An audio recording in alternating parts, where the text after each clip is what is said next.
Every city has a list of rules on the books. They're enforced by local police or county sheriff's offices. Some of these laws have been around as long as the city itself, but with each year that passes and with the addition of various new ordinances, it can be tough to keep track of every single one. Well, KIMT News 3's Brian Tabick explains more in a Covering Communities special report. This sign right here marks where the county ends and where Mason City's city limits begin. But if you drive about 1.5 miles, you will enter a little-known part of River City's history. We have basically no city services. We bought out here realizing that. Lehman Olson has lived in Mar Oak for 16 years. Mar Oak is a neighborhood within Mason City's city limits, only this tiny community comes with minimal city benefits. Mar Oak is essentially a community that was annexed or brought into the city through a special agreement in 1989. We don't have garbage pickup, we don't have snow removal, we don't have water, we don't have sewer, and so forth. So we have gone to the city and asked if there's something that could be done to kind of level the playing field here. We don't feel like we're getting quite the value that we should for the taxes we're paying. There are parts of that agreement that give those who live in Mar Oak the chance to vote to make changes to the decades-old agreement. Also part of the agreement, 10 or more residents must live there.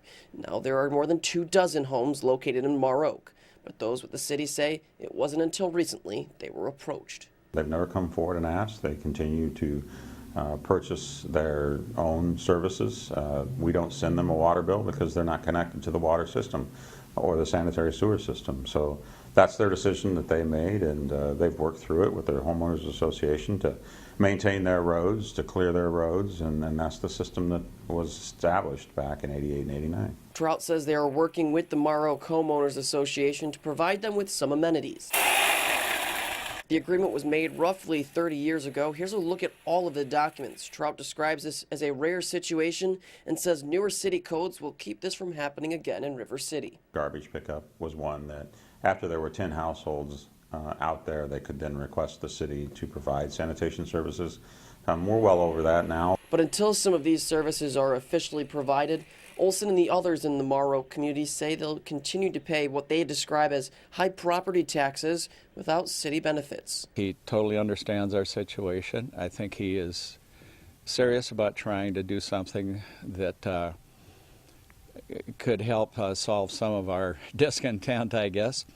Mainly things like road repair, snow removal, garbage pickup, recycling. All those things would be helpful. It's not just neighborhoods like Mar Oak. An ordinance can affect an entire town. Take the city of Northwood, for instance. In particular, if you want to go camping in a certain campground in town, you have to go talk to the city's police chief. It's also the duty of the police department to enforce the city's curfew law.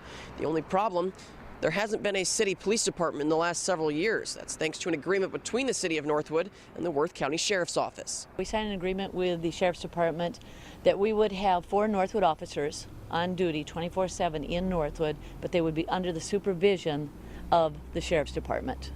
It works a little bit better. We get better coverage and we have less attrition, and that works well for all of us. So for anyone looking for help, residents are supposed to call the county. That's according to yet another ordinance giving the sheriff the chief's responsibilities. There are yet 20 other laws requiring input from the city's police force. If you're worried about breaking one of those rules, don't. There's a reason the wording hasn't changed. Ordinances vary depending on the wording, depending on how much you change.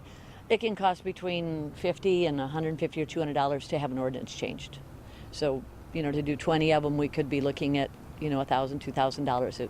Both the city and the sheriff's office agree this partnership has worked well, and it's ultimately saving the city money. The thing with having a small town, then you have a lot of officers that want to come and get their foot in the door and get into law enforcement, and then they move on to some other place.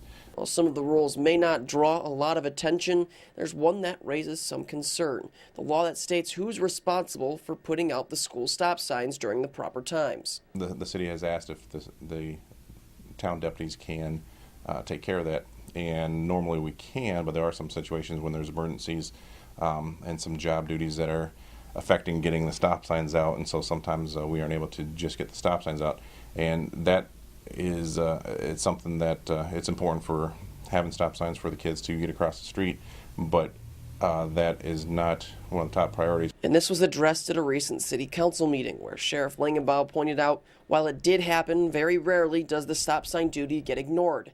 Meanwhile, Mayor Bloomingdale says each election, the faces on the city council often change, and that could mean changes to the current ordinance, like this one as well. And councils change every year, and if it changes back and we decide to have our own police department again, we'd have to change every ordinance back. So it's just easiest to leave it as is. In North Iowa, Brian Tabick, KIMT News 3.